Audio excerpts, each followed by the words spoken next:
밖에서 뭔가 참신한 충격을 줄 수 있는 그런 각자의 전문 분야가 있는 예. 상대적으로 젊은 이런 분들이 아마 비대위원으로 많이 들어가지 않을까 싶고요. 물론 일단 젊은 인물들. 예, 물론 예. 당 내에서도 뭐 일부는 선임이 될 겁니다. 근데 이제 당 외부에 방점을 더 많이 두지 않을까 싶고 예. 2011년도에 박근혜 비대위가 그랬었습니다. 당시에 당 내보다는 의원 중에 제가 알기로는 한 명인가 들어갔었고요. 예. 박근혜 모델로 가야 된다.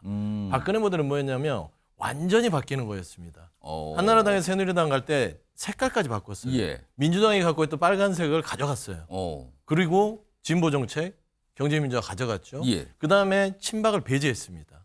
결국에는 이런 부분들에 있어서 완전히 바뀌지 않는 혁신이라면 결국에는 모양, 젊은 사람들 앉혀놔봤자 내용이 그대로 뭐 할 겁니까? 예. 한동훈 비대위원장이 용산의 직영 점장처럼 행동해버리면 비상대책위원장이잖아요.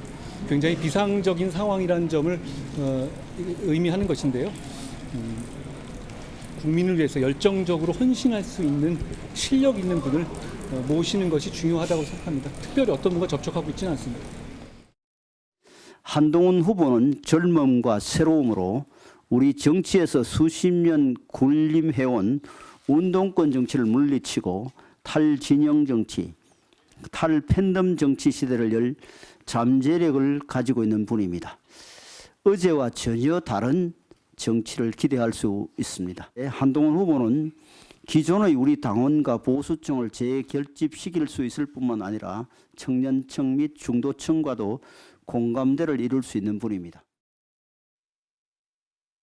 자, 윤희석 국민의힘 대변인 나와 계시니까 질문을 먼저 안 할 수가 없습니다. 이거 굉장히 사실 많은 분들이 궁금해 하시는데. 자, 한동훈 비대위. 다음 주 내주죠. 이제 26일이면 뭐 절차 통과하고 본격적으로 그 다음날부터 활동할 텐데 어떤 인물들을 비대위원으로 뽑아야 여론의 마음을 잡는 비대위가 될 것 같습니까? 어떤 인물들을 뽑아야 됩니까? 한동훈 비대위원장하고 어울리는 분들을 뽑아야 되겠죠. 그 만든 말인데 그럼 어떤 분들이 어울리는 겁니까? 제 그러면? 개인적인 생각은 예. 뭐냐면 과거 비대위에 보면은 뭐 삼선 한 명, 재선 한 명, 예. 그다음에 뭐 나이별로, 또 지역별로, 성별 안배 뭐 이런 게 많았잖아요. 예. 이제 그런 공식에서 탈피해야 되는 비대위가 되어야 한다고 저는 생각합니다. 어. 그것만 하더라도 충분히 한동훈 비대위원장 선임의 이미 느낌을 예. 메시지를 전달할 수 있다고 보는데 이 비대위가 그런 식의 안배되는 비대위라면 무슨 올스타 팀 같은 느낌이 들어요. 예. 지금 그 올스타전 하는 게 아니지 않습니까? 결승전을 하고 있고 마지막 회에 들어가서 예. 승부를 봐야 되는 상황인데 그런 가장 센 분들, 가장 강렬하고 선명하고 그런 메시지와 이미지를 줄 수 있는 사람을 하는 거지 예. 안배한다는 생각 자체를 버리고 구성을 하겠다면 예. 충분히 그 한동훈 장관의 선임 배경과 이것들을 상황들을 종합해서 국민들께 전달할 수 있는 인선이 되리라고 보고 그럼 그게 누구냐? 예, 그게 이제 궁금한 그거잖아요. 거예요. 그 기준이 뭐고 누구냐, 과연? 그건 뭐 한동훈 지명자의 생각에 있을 텐데 적어도 당에서 골라서 이분으로 하세요. 뭐 이런 정도는 아닐 거라고 저는 일단 생각을 합니다. 예. 당에 있는 분들이나 뭐 당 주변 분들에서 그렇게는 아니라고 보고 그 기존의 여의도 국회 주변 그리고 여의도 안이나 안팎에서 많이 봤던 분은 아닐 것 같다? 그 말씀인가요? 그렇게 해야만 한동훈 비대위원장이 제대로 일을 할 수 있다고 저는 봅니다. 근데도 답을 하셨는데 좀 막연한데요. 구체적으로 그 뭐 제가 아는 게 뭐 없어요. 청년인지 아니면 뭐 직업을 골고루 한다는 기준이 아니라 과거와 같은 안배는 아니다라고만 했는데 알겠습니다. 박원석 전 정의당 의원께. 박원석 의원께는 네. 지금 제가 윤희석 대변인께는 어떤 인물들이 비대위원으로 뽑혀야 되는가라고 질문을 드렸어요. 네. 근데 박원석 의원께는 질문을 바꿔서 한동훈 비대위원장이 어떤 인물들을 비대위원으로 뽑을 것 같습니까? 본인하고 좀 비슷한 사람들을 뽑지 않을까 예상이 됩니다. 본인하고 비슷한 사람이요. 그거 어떤 사람일까요? 그게? 일단 기존의 정당 내부 인사라기보다는 예. 밖에서 뭔가 참신한 충격을 줄 수 있는 그런 각자의 전문 분야가 있는 예. 상대적으로 젊은 이런 분들이 아마 비대위원으로 많이 들어가지 않을까 싶고요. 물론 일단 젊은 인물들. 예, 물론 당 내에서도 뭐 일부는 선임이 될 겁니다. 근데 이제 당 외부에 방점을 더 많이 두지 않을까 싶고 예. 2011년도에 박근혜 비대위가 그랬었습니다. 당시에 당 내보다는 의원 중에 제가 알기로는 한 명인가 들어갔었고요. 외부 인사가 6명인가 참여했던 걸로 예. 기억을 해요. 그럼으로써 그러니까 기존 내부 관성에 얽매이지 않고 대대적인 어떤 인적 쇄신과 예. 그다음에 어떤 정책에 있어서의 뭐 물갈이 이런 것들을 하겠다 이런 의지를 보였는데 이번에도 그럴 가능성이 높고 또 지금 선거 앞두고 국민의힘 자체 진단으로도 예. 몇 가지 이제 취약 요인이 거론되잖아요. 예. 뭐 이 중도, 수도권, 청년 예. 그런 층에서 뭔가 플러스 알파를 만들어낼 수 있는 어. 이제 그런 면면을 가진 사람들을 선택하지 않을까 싶은데요. 예상은 안 됩니다. 근데 이제 한동훈 장관 입장에서는 어떤 파격 같은 게 좀 필요하다 이런 생각을 할 것 같아요. 그래서 예. 기존의 정치권에서 이렇게 예측 가능한 인물들이라기보다는 새로운 얼굴들을 많이 영입하고 또 비대위원으로 위촉하려고 하지 않을까 싶어요. 지금 방금 말씀하신 동안 화면에 지난 2011년 당시 비대위, 박근혜 비대위 당시 구성에 대해서 설명이 잠깐 나왔는데 좀 소개해드리죠. 그때 당시에 이제 서울시장 보궐선거 패배 책임을 지고 이제 뭐 홍준표 대표가 사퇴했죠. 그리고 비대위로 전환이 됐는데 당시에 비대위원으로 이런 분들이었군요. 김종인, 이상돈, 이준석. 지금도 이름이 계속 거론되는 분들이 포함된 사항이었어요. 이게 당시 지금으로부터 딱 11년 전이군요. 그때 당시 모습이었는데 다음 화면 좀 볼까요? 오늘 이 비대위원 인선과 관련해서 뭔가 제안을 하신 분이 있어요. 이런 분들이 어떠냐고. 자, 하태경 의원 현안에 굉장히 빠르게 반응을 좀 보였는데 이렇습니다. 비대위원 전원을 70년대 이후 출생자로 채우자.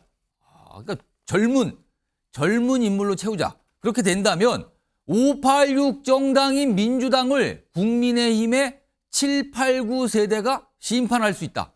7, 8, 9는 70년대, 80년대, 90년대까지입니다. 그렇다면 20대까지도 포함을 해야 된다는 뜻인데요. 그러면서 원내 청년 정치인들을 가나다 순으로 명단을 나열했다. 이렇게 돼 있습니다. 오늘 이런 제안을 한 거예요.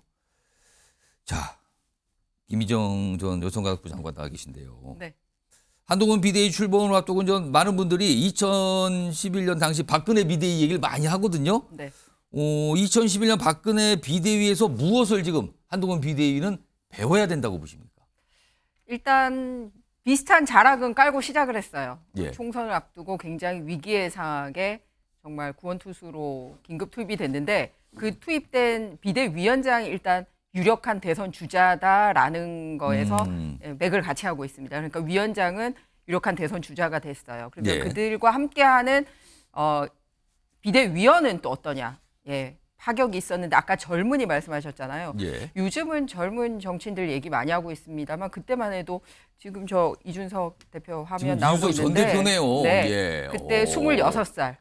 전대 네. 정말 젊었군요. 네, 26살. 국회 경력은 의원실 인턴한 경력만 가지고 있었는데 예. 전격 비대위원으로 발탁한 바가 있습니다. 그리고 손수조라든지 이렇게 정말 젊은 남성, 여성, 청년 정치인들을 예. 발탁을 했고요. 그리고 원내는 최소화했었는데 민본 21이라고 다소 혁신적인 모임을 하고 있는 의원들만 2사람 이제 상징적으로 했습니다. 그리고 이제 사람이 주는 김종인이나 뭐 이상돈 이런 분들이 주는 의미는 뭐냐 하면 예. 타당이 선점할 것 같은 정책을 주도할 수 있는 사람이라는 특징이 있습니다. 그러니까 저분들이 평소에 예를 들어서 김종인 위원장 같은 경우는 경제 민주화 이거는 이제 보수당보다는 왠지 민주당 쪽에서 더 가치를 살 것 같은 그런 정책적인 가치를 얘기할 만한 분을 모시고 왔다. 그러니까 사람 자체의 의미가 있는 것도 있지만 예. 그 사람을 통해서 이번 비대위가 무슨 정책을 제시하는지를 보여주는데 그게 경쟁당의 정책을 가지고 올 수 있는 사람이라는 걸 보여줬다라는 거죠.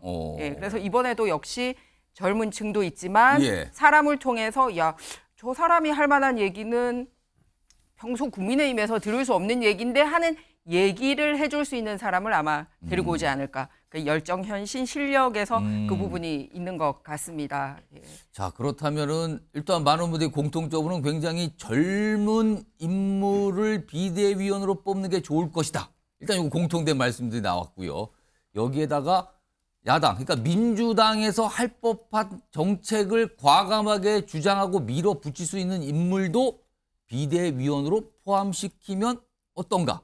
이런 얘기까지 해주셨는데 소용주 민주당 부대변인이 나와 계신데요. 만약에요, 아까 하태경 의원 7, 8, 9 비대위원 다수가 7, 8, 9 세대로 된 비대위가 구성되면 민주당에는 위협적입니까? 어떻게 판단하십니까?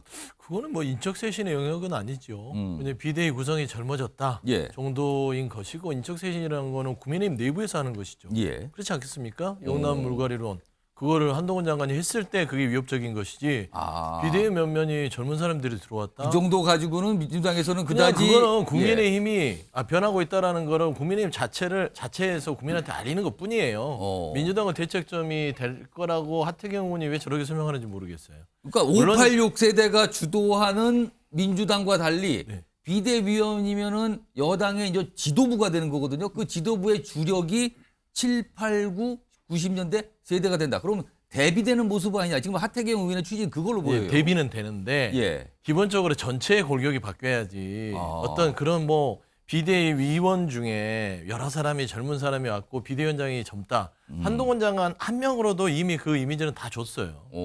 그렇기 때문에 이 부분을 가지고 엄청난 효과를 누린다. 이 부분에 대해서는 민주당이 두렵지는 않고요. 예. 그러니까 저는 그렇게 봅니다. 한동훈 비대위원장이 지금 이제 73년생 젊지요. 예. 이 자체만으로도 지금 국민들의 관심사를 받고 있는데 7, 8, 9가 아니라 아까 네.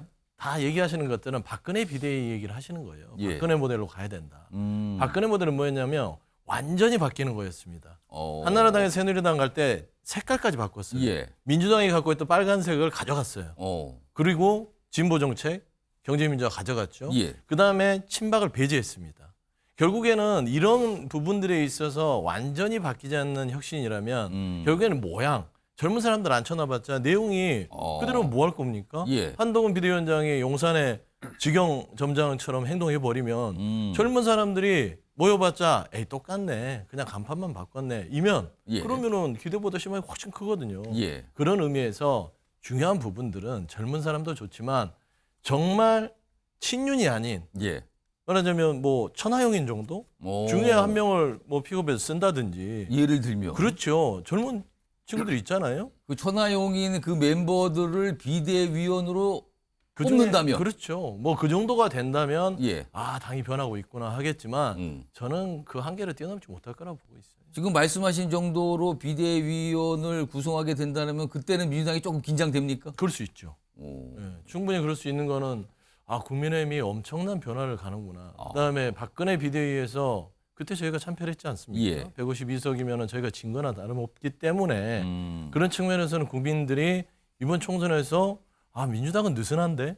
라는 판단할 수 있다. 예. 저는 그렇게 좀 말씀드리고 싶습니다. 그러니까 지금 이 소영주 부대변인의 말씀은 비대위 구성 그 정도면 안 되고요. 그것도 뭐 웬만한 파격이 아니고선 안 되고 사실은 그 이후에 비대위가 어떤 당의 인적 쇄신을 어떻게 하는가 이게 더 중요한 거 아닙니까? 요런 글쎄요. 한동훈 비대위원회 약간 조언을 해주신 것 같기도 한데